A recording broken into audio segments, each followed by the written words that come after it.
ജനവിധി അറിയാൻ ഇനി മണിക്കൂറുകൾ മാത്രം. വലിയ പ്രതീക്ഷയിലാണ് B J P Kozhikode city ജില്ലാ president advocate K P Prakash Babu 24-നൊപ്പം ചേരുകയാണ്. എങ്ങനെയാണ് വിലയിരുത്തൽ? ഞങ്ങൾ ഈ തെരഞ്ഞെടുപ്പിൽ 40ഓളം വാർഡുകളിൽ ശക്തമായിട്ടുള്ള മത്സരമാണ് കാഴ്ചവെച്ചിട്ടുള്ളത്. അതിൽ ബഹുഭൂരിപക്ഷവും LDFുമായിട്ടുള്ള നേരിട്ടുള്ള ഫൈറ്റിംഗ് ആണ്.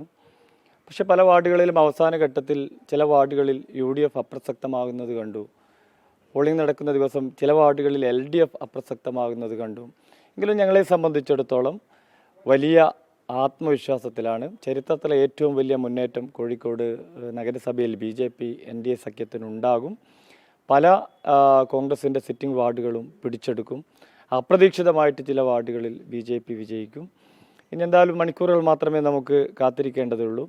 എന്തായാലും LDFും UDFും അവരുടെ വോട്ടുകൾ അവരുടെ എല്ലാ വാർഡുകളിലും നിലനിർത്തി കഴിഞ്ഞിട്ടുണ്ടെങ്കിൽ BJP ഈ കോർപ്പറേഷനിൽ ഏറ്റവും വലിയ ഒറ്റക്കക്ഷിയാകും. പല പഞ്ചായത്തുകളിലും BJP മുനിസിപ്പാലിറ്റികളിൽ ഇപ്പോൾ രാമനാട്ടുകാർ അടക്കമുള്ള മുനിസിപ്പാലിറ്റികളിൽ അക്കൗണ്ട് തുറക്കുന്ന തിരഞ്ഞെടുപ്പായിരിക്കും. പല പഞ്ചായത്തുകളിൽ BJP അക്കൗണ്ട് തുറക്കുന്ന തിരഞ്ഞെടുപ്പായിരിക്കും. എന്തായാലും ചരിത്രത്തിലെ ഏറ്റവും വലിയ മുന്നേറ്റം, അപ്രതീക്ഷിത മുന്നേറ്റം കോഴിക്കോട് ജില്ലയിൽ, പ്രത്യേകിച്ച് കോഴിക്കോട് കോർപ്പറേഷനിൽ BJPക്ക് ഉണ്ടാവും. കോഴിക്കോട് കോർപ്പറേഷനിൽ നിലവിൽ 7 സീറ്റുകളാണുള്ളത്. കഴിഞ്ഞ തവണ 22 ഇടങ്ങളിൽ 2ാം സ്ഥാനത്ത് വരികയും ചെയ്തിരുന്നു. ഇത്തവണ അത് എത്രയായി ഉയർത്തുമെന്നാണ് കണക്കൂട്ടുന്നത്? ഞാൻ പറഞ്ഞല്ലോ, ആകെയുള്ള 76 സീറ്റിൽ ഞങ്ങളുടെ സിറ്റിംഗ് സീറ്റ് 7ഉം 2ാം സ്ഥാനത്തുള്ള 22 സീറ്റും അടക്കം 40 സീറ്റുകളിൽ ശക്തമായിട്ടുള്ള ത്രികോണ മത്സരം എന്ന് പറയുന്നതിന് പകരം അതിൽ ബഹുഭൂരിപക്ഷവും LDFും BJPയും തമ്മിലുള്ള മത്സരമായിരുന്നു. കോൺഗ്രസ് അപ്രസക്തമായിരുന്നു. ഞങ്ങൾ തുടക്കം മുതലേ വികസനമാണ് ചർച്ച ചെയ്തിട്ടുള്ളത്.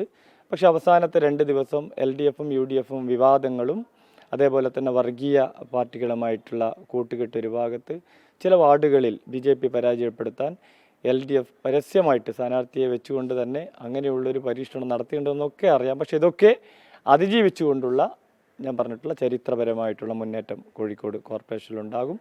BJP പഴയ പ്രതീക്ഷയിൽ തന്നെ 30 സീറ്റാണ് ഞങ്ങൾ പ്രതീക്ഷ വെച്ചിട്ടുള്ളത്.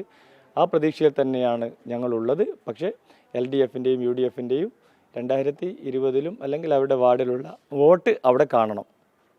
അടിയൊഴുക്കിനുള്ളൊരു സാധ്യതയുണ്ടോ? BJP മുന്നോട്ട് പോകുമെന്ന് തോന്നുമ്പോൾ സ്വാഭാവികമായും ഇടതു മുന്നണിയും വലതു മുന്നണിയൊക്കെ ഒരു നീക്കുപോക്കുകൾ നടത്താറുണ്ട്. അങ്ങനെ ഉണ്ടായിട്ടുണ്ടോ? പ്രതീക്ഷിച്ച് തന്നെ ഞങ്ങളത്. കാരണം ചില BJPയുടെ സിറ്റിംഗ് വാർഡുകളിൽ BJPയെ പരാജയപ്പെടുത്തുക എന്നുള്ളൊരു പ്രഖ്യാപിത നയം പോലെ കോൺഗ്രസും CPMും ഏറ്റെടുത്തിട്ടുണ്ട്.